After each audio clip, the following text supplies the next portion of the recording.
Welcome. This episode is brought to you by the Dallas Weekly, and we are 100 Yards of Football. And today we are welcomed with a special guest, Coach Josh Howard. I am Coach Bryan Spencer of Carver College here in Atlanta, Georgia. Coach you. Yes, sir. And I believe, can you hear me, Josh? Coach, can you hear me? We might be having some difficulties here. I can't hear you. You can't hear me? Yeah, I can't hear you. Okay. I'm not sure what's going on my end. Let's see if I'm pressing the mic. I hadn't muted it. My volume my camera. No, that's not what I wanted. Yeah, it's it. Yeah, I don't know what's going on with them. Yes, sir. I'm sure. Maybe that's.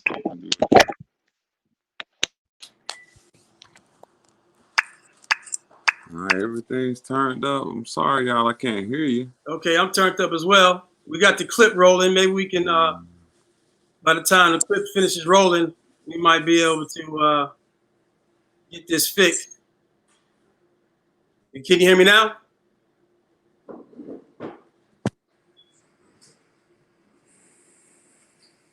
We got a clip rolling of Josh Howard here. It's 100 Yards of Football.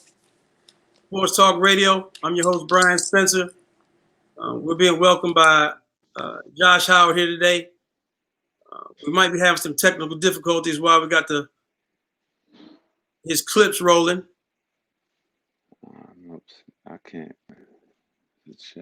Game here against the Utah Jazz. He scored 47 points. All right, let me see if I can do this. You know, he used to do it inside out. Very versatile player. I had a great opportunity to spend time with Coach Howard, coaching here at Carver College in Atlanta. And, just met him. He was the head coach at the time at Piedmont International, and now he's the head coach at University of North Texas, Dallas. Just some accolades, man. I tried to remember all this stuff off the top of my head, Coach. Witherspoon joins us. I try to remember all this stuff off the top of my head, man, but I'm probably have to pick at my notes for all his accolades, man. He's originally from Winston-Salem, North Carolina, Glenn High School, Kernersville, North Carolina. Averaged a double-double as a junior and a senior. Average as a senior, averaged 6 blocks. Shot a ridiculous 70% from the field. Ridiculous. Won the Frank Spencer Award for the top player in the state of North Carolina, the Northwest section of North Carolina. Won that award 2 times. Went on to Wake Forest, and as a freshman at Wake Forest, led the team in steals, which is ridiculous for a freshman to do. And then went on to became unanimous ACC Player of the Year. First time that had been done since 1975 by David Thompson. Everybody knows him from North Carolina State. All-team defensive ACC player, first team All-ACC, Associated Press, first team All-American, 2003, 29th draft pick for the Dallas Mavericks, 2013 Wake Forest Hall of Fame inductee. Also, I left out 2007 NBA All-Star. Coach, can you hear me now? Yes, sir. Yes, sir. Loud and clear now. Yes, sir. Good deal, man. Great to have you on, man. I don't know if you saw some of those clips, man, but just reading off your accolades, man. I'm going to ask you this question, too, real quick. I don't know if you know what you and Shane Battier have in common. I kind of do. It's something like rebounds, block shots. It's some type of stat we got. It's just me and him in the company of each other. Yeah. Coach Will, now I want you to hear this. He's a humble guy, right? So he's talking about some type of stat. I want you to hear it. It's a truth. 1,000 points. Yes. 500 rebounds. Yeah. 200 assists. 200 steals. Yeah. 100 blocks. and 100 3-pointers. Yeah, yeah. Wow. And I didn't start shooting threes until my senior year. Right. Wow. So, That is ridiculous, man. That is That's yeah. really impressive. That's impressive, man. But listen, man, I'm glad we got the audio worked out and fixed it. And first of all, Josh, man, I just want to say, man, I appreciate you taking the time out, man. And from the very, very first time I met you, man, you know, and I've dealt with NBA players and other people before, and so I kind of given they space and everything, man. But when you came to play us at Carver, man, you know, I was just, you know, Coach, how you doing? Do you need anything? And you engaged me more than I engaged you. And he said, Coach, man, I want you to take my number, man. You're a good guy, man. Take my number down. And I was just impressed by that, man. You know, if you wasn't 6'8", you know, and just a regular dude, man, you'd be walking the streets, man. People wouldn't even, you know, think of nothing of you because you're just a humble guy, man. Where does that humility come from, man? My grandma, my mom, and St. Peter's World Outreach Center, where I did most of my church upbringing at back in Winston-Salem, North Carolina. You know, Pastor Hash always taught us to be humble. My grandma definitely taught me to be humble. You know, just us, our background, and just understanding and knowing where we came from, and you know, you got to put in that hard work in order to, you know, get the benefits of what you reap. So. You know, that's just me, just understanding who I am, and you know, using my blessings to bless others. I think one of the things I remember from when I first met you too is just knowing that you was a genuine person, and that's just something that I always look for in people. Just seeing how they really engage you, you know, and like I say, for me to be an NBA player, I'm always getting engaged. So, you know, as far as like understanding conversations, communications, you know, if I see somebody's really interested in what I got going on, then that lets me know they're really in tune with life and, you know, want to get to know me. Right, man. And yeah, I appreciate that, man. And you know, just doing my research on you and looking you up, man. Well, first let me ask you this: what made you choose Wake Forest? Because I know you had options. What made you choose Wake Forest? Was it just for the fact that it was right there in your hometown, or? Well, yeah, and to be honest, that was like the last ACC school that was going after me. A lot of people don't know my story as far as like everything that you said about my high school career was correct.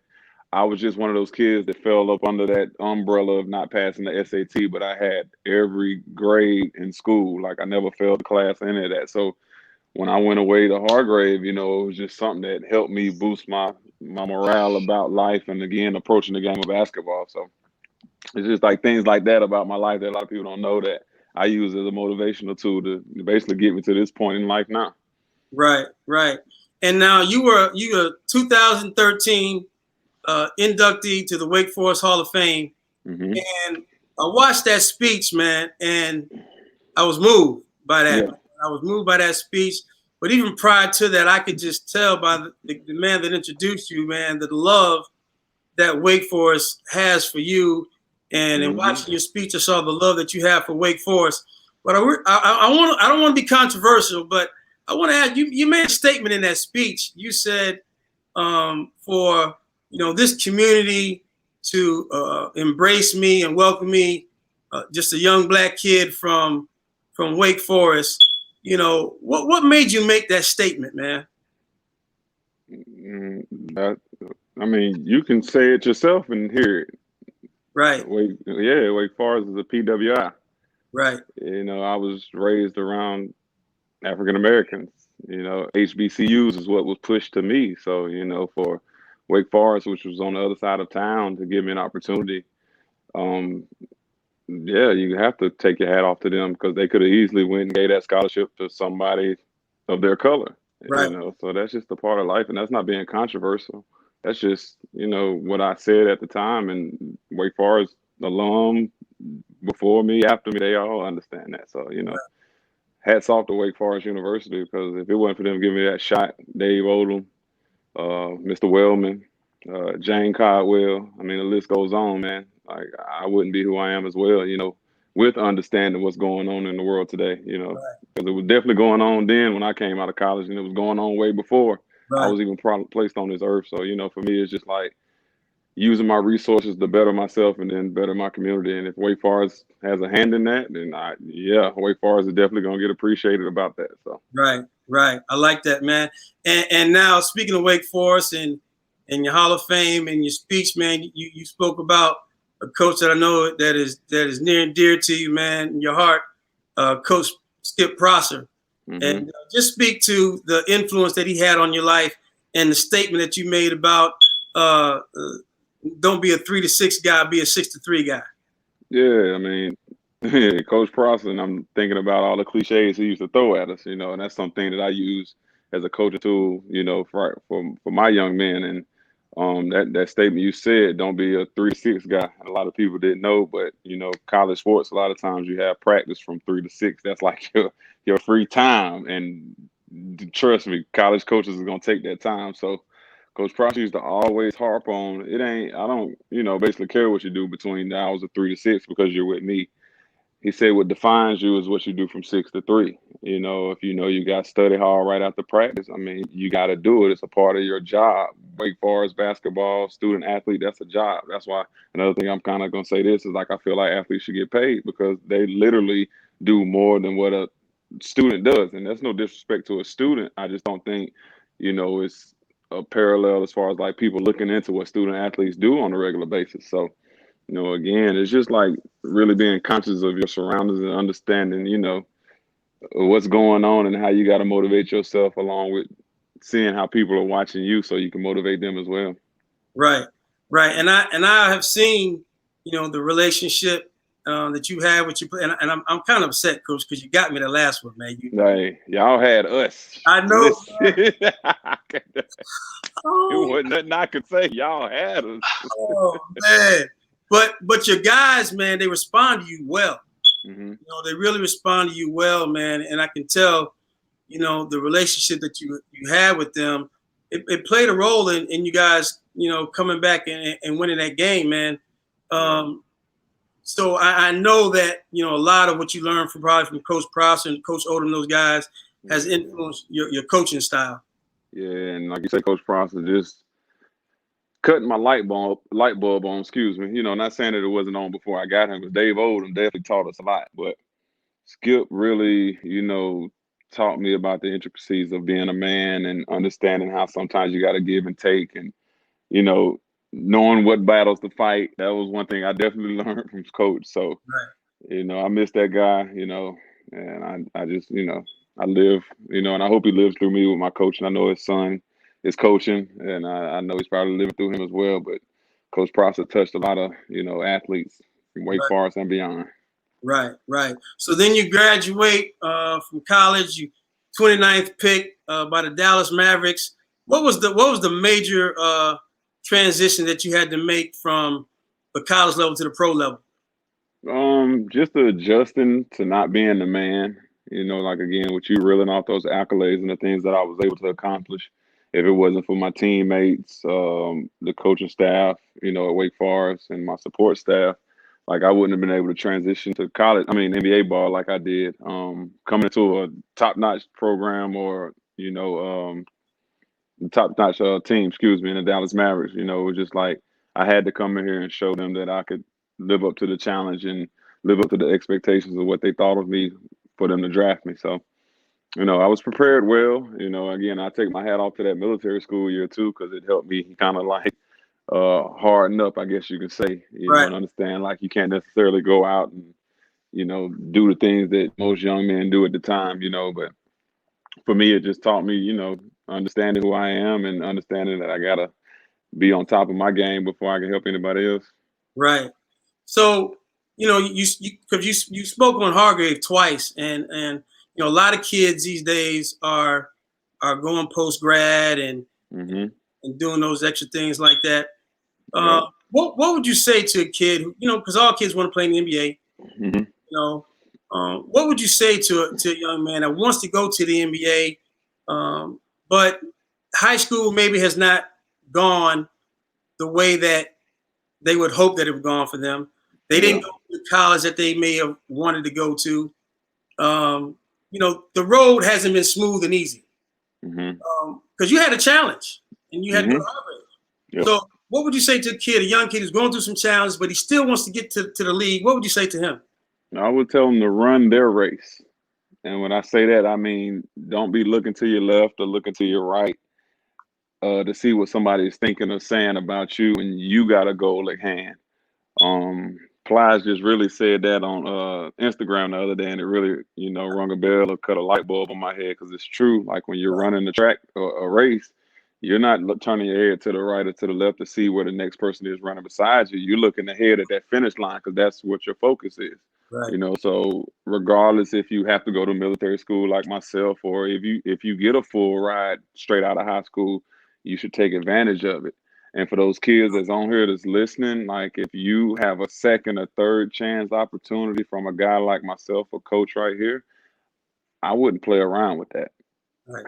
Me and coach, and I'm pretty sure there's other coaches on here that deal with the same type of situation. Sometimes we have to get those second chance kids and third chance kids who really don't think we care. And at the end of the day, we're the ones that actually care because you wouldn't have been going to this route of going to 1 to 2 to third school, So to have a coach that really wants to accept you and have you in their program and give you that shot that you ultimately telling them you want, and that's another thing. A lot of these young men are telling us this stuff, but then when they get to us, they're not really, showing up like they should. You should take advantage of that. So I just, pray whoever's on here, like if I reach one, I teach one. So right.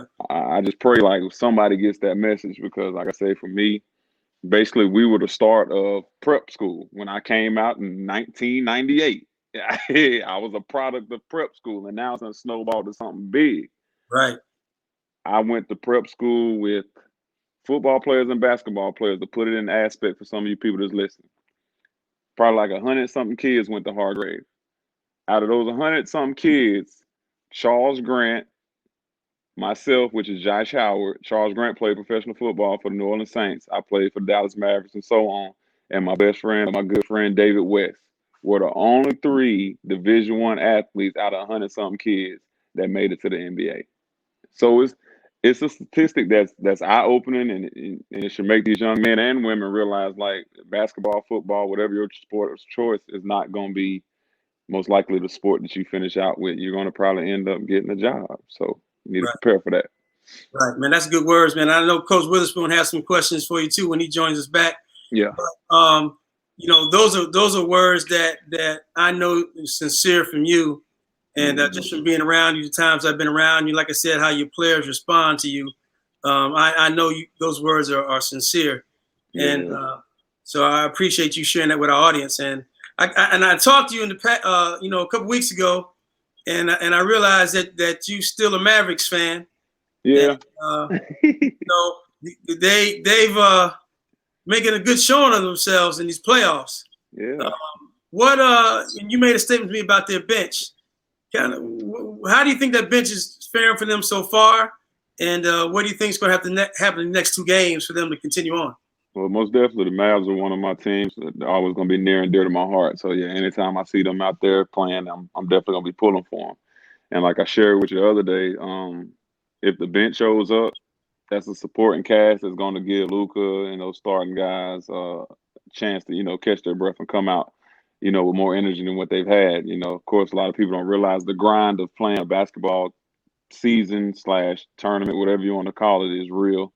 So the body takes a lot of beating. And, a lot of these guys need rest. So if you got a bench that can come in and, steal some minutes from your superstars, that's awesome. So I think Dallas has been doing a great job with their bench. It's just ultimately, if we can get, or if they can get KP back, that'll be a big plus.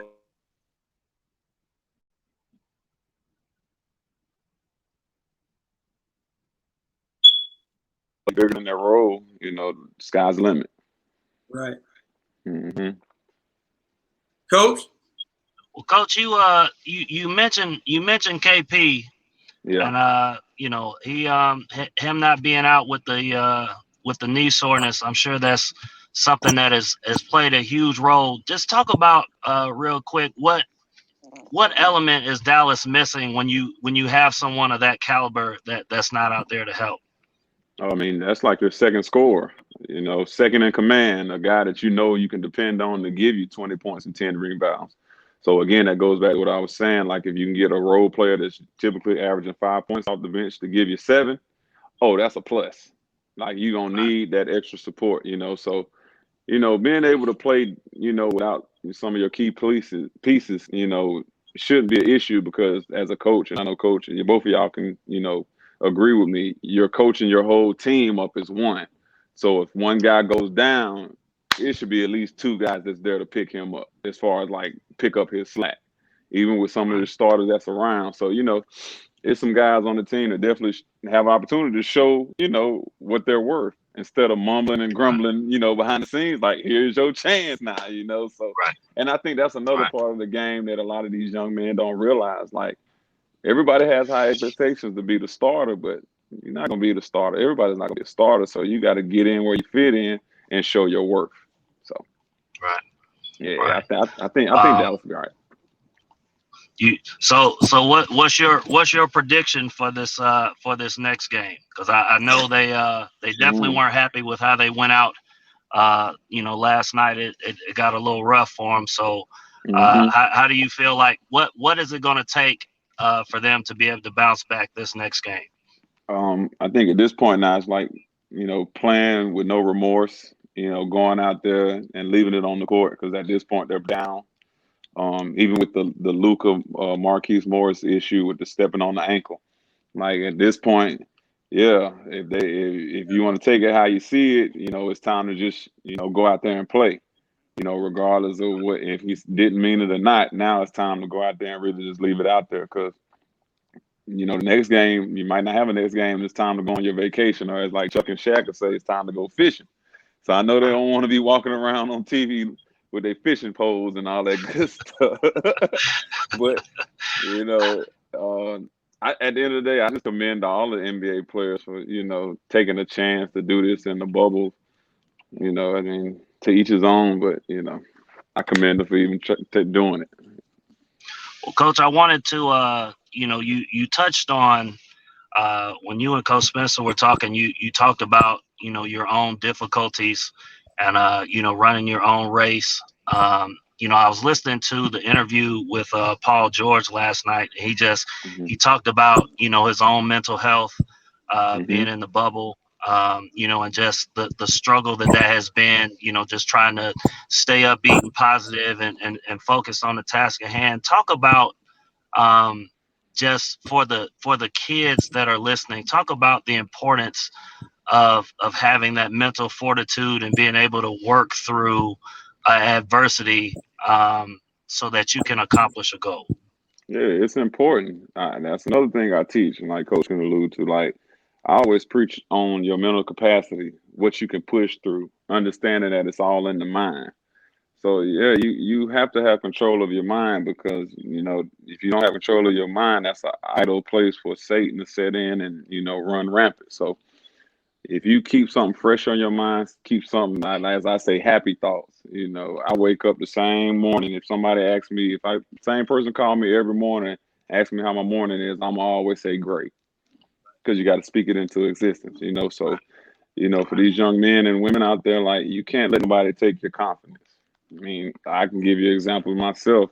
I wasn't no good basketball player. I played football and baseball first through my teen years. A little summer camp I used to play at up the road from my house was one of the sorriest guys in the neighborhood. And another young man, and if he was here or if he's hearing this, he would probably try to chime in and call. We both got traded for each other because we both were the sorriest guys at the rec. And I'm going to tell you the end of the story is going to make you laugh. Got traded. We both were sorry. Ended up growing up. He became a millionaire on Wall Street, and I became a millionaire in the NBA. Yes. Shout out to Marcus. That's awesome.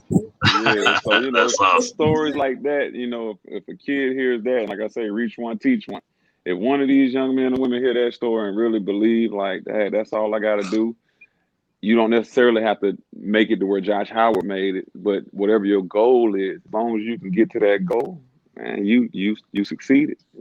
So, I mean, that's how I kind of approach life a lot of times, man. You can't necessarily compare yourself, like I said, in the race. You can't run beside the person beside you and think y'all gonna do the same thing. Somebody gonna be faster than the next person, So you just gotta accept what you can do and be happy with it. Right.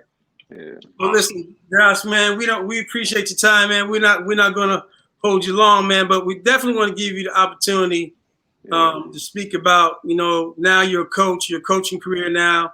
I met you when you was coaching at Piedmont International out of Winston-Salem. And now you're the current head coach at University of North Texas, Dallas. Speak about that transition, changing schools, going there, and what you got going on down there. Oh, well, even P.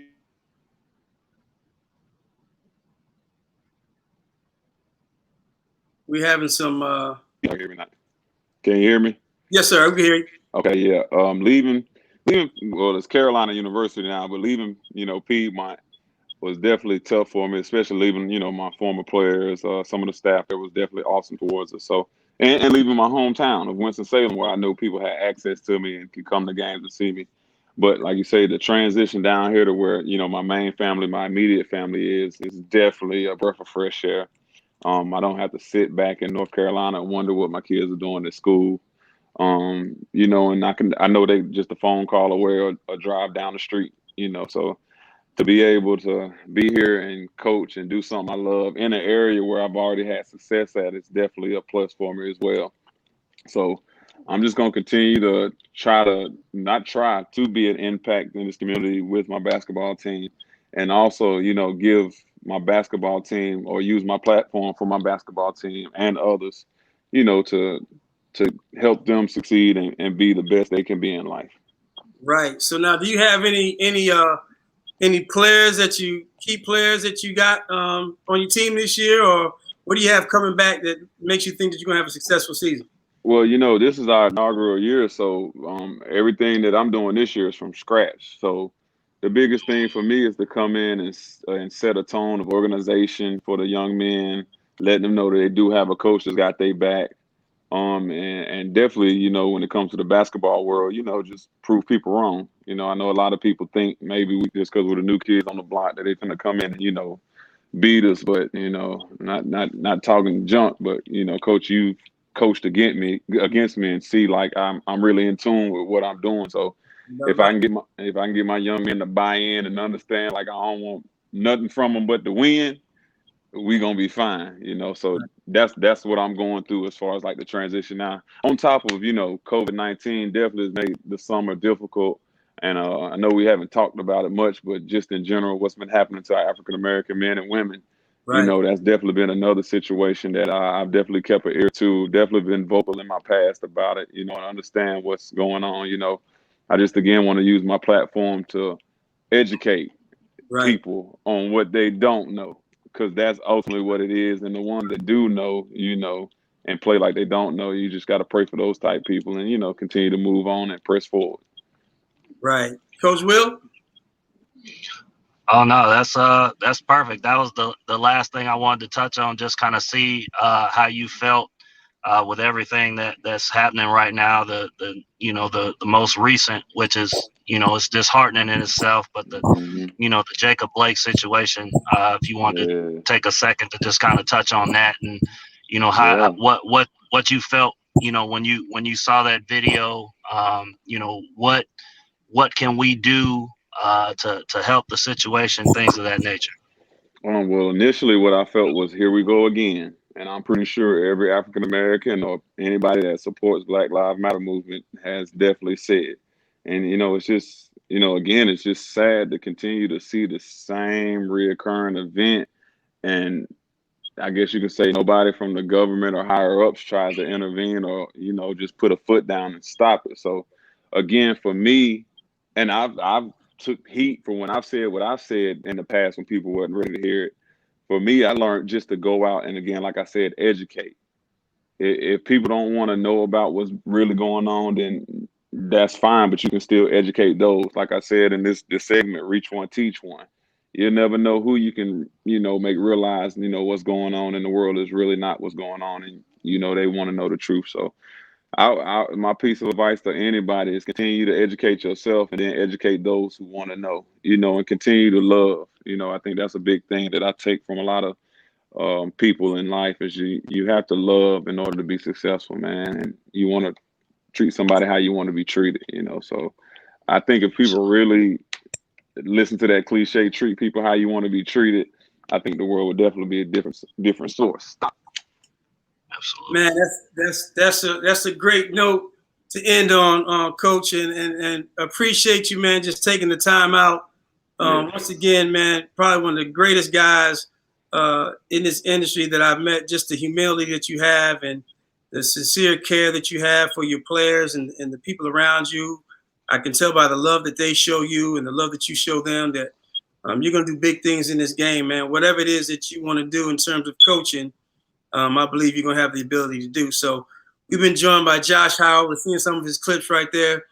This episode of 100 Yards of Football, Sports Talk Radio, the basketball segment, been brought to you by the Dallas Weekly.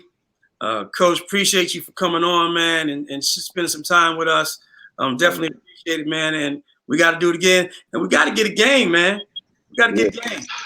You know? We'll set it up, man. We come down there. You come up here. Oh, get a game. Yes.